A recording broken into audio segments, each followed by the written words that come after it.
श्री सद्गुरु महाराज की जय। सत्संग सुधा सागर से दमशीलता कैसे आवेगी।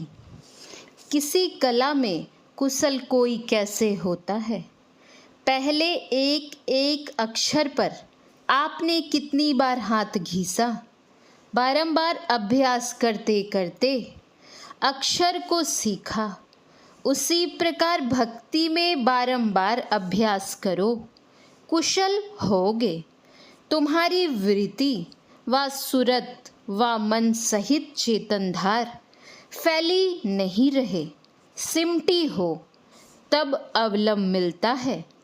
चेतनधार जो ईश्वर की ओर से इस शरीर में आती है, उसको मन से पकड़ा जाता है। उस धारा को दो रूपों में पाते हैं, एक ज्योतिर्मय धार और दूसरा शब्दमय धार। इसलिए संतों के ग्रंथों और उपनिषदों में ज्योति और शब्द की बड़ी महिमा है। इन दोनों का जो अभ्यास करता है वह ईश्वर को पाता है, दूसरा नहीं। इसके लिए ध्यानाभ्यास अत्यंत अपेक्षित है। शरीर मरता है, हम रहते हैं। कबीर साहब ने कहा है, सुन काया बौरी, चलत प्राण काहे रोई। कहे प्राण सुन काया बौरी, मोर तोर संग न होई। तो ही अस्मित्र बहुत हम त्यागा, संग न लिन्हा कोई। हमारे अंदर मन है और सूक्ष्म कारण शरीर है, ये नहीं मरते। इन्हीं के कारण से हमको पुनः पुनः जन्म होता है। सूक्ष्म भक्ति में सफरी बनो। सफरी सबसे छोटी मछली होती है, वह जल प्रवाह की उल्टी धारा पर चलती है। सूरत को उल्टी धारा पर चलाओ। तुम न तो सफरी बनते हो न चीटी। मतलब यह कि तुम फैलाव में हो, अपना सिमटाव नहीं करते हो। जड़धार बालू है, चेतनधार चीनी है। जड़धार से चेतनधार को फुटा लो। जो अपने को सफरी और चीटी बनाता है वह योगी होता है। वह अपने अंदर सारे संसार को देखता है, नींद छोड़कर सो जाता है। वह स्वप्न और गहरी नींद दो में से किसी में नहीं रहता। वह तीन अवस्थाओं को छोड़कर चौथी अवस्था में रहता है। तीन अवस्था तजहु भजहु भगवंत, मन क्रम वचन या गोचर, व्यापक व्याप अनंत। गोस्वामी तुलसीदास जी। जागने की अवस्था में आप स्थूल शरीर और स्थूल संसार में रहते हैं। स्वप्न में मानसिक संसार है। सुसुप्ति में ना अपने शरीर का ज्ञान है ना संसार का। स्थूल शरीर में रहकर आप स्थूल संसार में सैर करते हैं। सूक्ष्म शरीर में रहिए तो सूक्ष्म जगत में विचरण करेंगे। इसी तरह कारण महाकारण के लिए है, वह द्वैत से अत्यंत कर छूटा हुआ हो जाता है। गोस्वामी तुलसीदास जी ने कहा, शोक मोह भय हरस दिवस निशि, देश काल तह नाही। लोग टाइम एंड स्पेस बोलते हैं। जहाँ तक समय और स्थान है वहाँ तक माया का आच्छादन है। जो समय और स्थान को पार कर गया वह माया को पार कर गया, वह स्वतंत्र है। तब जानत तुम हई होई जाई हो जाता है। रामचरितमानस में गोस्वामी तुलसीदास जी ने नवदा भक्ति का वर्णन किया है।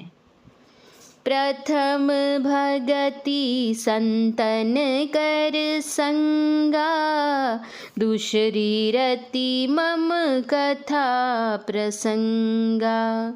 गुरुपद पंकज सेवा, तीसरी भगति अमान, चौथी भगति मम गुण गण, करई कपट तजिगान। मंत्र जाप मम दृढ़ विश्वासा, पंचम भजन सुवेद प्रकाशा। छठदम शील विरति बहु कर्मा, निरत निरंतर सजन धर्मा। सातव सम मोहि मैं जग देखा, मोते संत अधिक करी लेखा। आठम यथा लाभ संतोषा, सपनहु नहीं देखई पर दोषा। नवम सरल सब सन छल हीना, मम भरोस हिय हर्ष न दीना। 5 भक्ति तक लोग सुगमता से समझ जाते हैं। करने में भी गुरु कोई मंत्र बता देंगे तो करने लगेंगे। नवदा भक्ति में लोगों को मालूम होता है कि मूर्ति ध्यान नहीं है, लेकिन गुरु पद पंकज सेवा में मूर्ति ध्यान निहित है। कबीर साहब ने कहा है, जो गुरु बसे बनारसी, शिष्य समुंदर तीर। एक पलक बिसरे नहीं, जो गुण होए शरीर।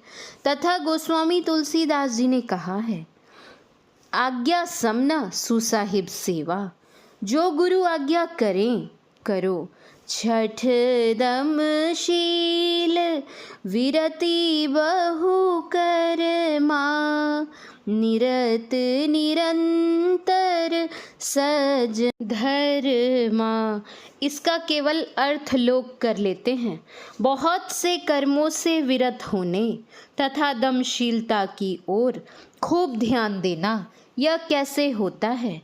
और सज्जनों के धर्म में चलने वाला कैसा होता है? झूठ बोलने वाला सज्जन नहीं होता, चोरी करने वाला सज्जन नहीं होता, नशा खाने वाला सज्जन नहीं होता, व्यभिचार करने वाला सज्जन नहीं होता, हिंसा करने वाला सज्जन नहीं होता। महापतित को हिंसाचारी, धन्य कवन जो पर उपकारी। हिंसाचार से बचो, चाहे आपको अप्रिय मालूम हो, लेकिन सत्य है कि जो मांस मछली खाते हैं वे हिंसाचारी में हैं। मनु महाराज ने अष्टघातकों का वर्णन किया है। यह मेरी उक्ति नहीं है। कुछ लोग कहते हैं कि मैं मारने नहीं जाता हूँ, लेकिन खाने से हिंसा में आपका हिस्सा हो जाता है। यह हिस्सा भी नहीं हो तो अच्छा है। भगवान बुद्ध का यही पंचशील पालन है कि पंच पापों को मत करो। यही उपदेश कबीर साहब और नानक साहब का है। आपको आज स्वराज्य प्राप्त है, लेकिन आप सुखी हैं व दुखी, स्वयं सोचिए। मैं कांग्रेस का कभी 54वां मेंबर नहीं बना, लेकिन जो आवश्यकता हुई मैंने सेवा की। कई बार मुझसे नोटिस लिखवा लिया गया कि कांग्रेस को लोग वोट दें। लोगों पर इसका प्रभाव अवश्य पड़ा होगा। लोगों ने मतदान दिए। मेरे पास अधिक धन तो नहीं, फिर भी जो था आवश्यकता जानने पर उससे मैंने उसकी सेवा की। मैं भी आशा करता था कि देश सुखी होगा, लेकिन 17 वर्ष हो गए। स्वराज्य पाकर क्या हुआ? कितना सुख है देखिए। लेकिन यदि इन पंच पापों को छोड़ दीजिए तो देखिए सुख बरसेगा। लोग मेरे लिए कहते हैं कि वे देश का क्या करते हैं। कहते हैं ध्यान करो, ध्यान करो। मैं कहता हूँ कि वे समझते नहीं। मैं देश की जड़ को मजबूत करता हूँ। 1909 ईस्वी में हमारे गुरु महाराज कहते थे कि लोग हिंसात्मक कार्य करते हैं, यह उल्टा काम है। पहले आध्यात्मिकता रखो, फिर सदाचारिता और तब सामाजिक नीति, फिर राजनीति। जिस देश में लोगों में आध्यात्मिकता अधिक होगी, वहाँ के लोग अधिक सदाचारी होंगे। जहाँ के लोग सदाचारी होंगे, वहाँ की सामाजिक नीति अच्छी होगी, और जहाँ की सामाजिक नीति अच्छी होगी, वहाँ की राजनीति कभी बुरी हो नहीं सकती। श्री सद्गुरु महाराज की जय। यह प्रवचन नालंदा जिला अंतर्गत भगवान महावीर और भगवान बुद्ध के विहार स्थल राजगीर में 58वां वार्षिक महाधिवेशन दिनांक 30/10/1966 ईस्वी के अपराह्नकालीन सत्संग में हुआ था। महर्षि में ही सत्संग सुधा सागर से प्रवचन का अंश पढ़ा गया है। श्री सद्गुरु महाराज की जय। श्री सद्गुरु महाराज की जय। श्री सद्गुरु महाराज की जय। जय गुरु महाराज। जय गुरु महाराज।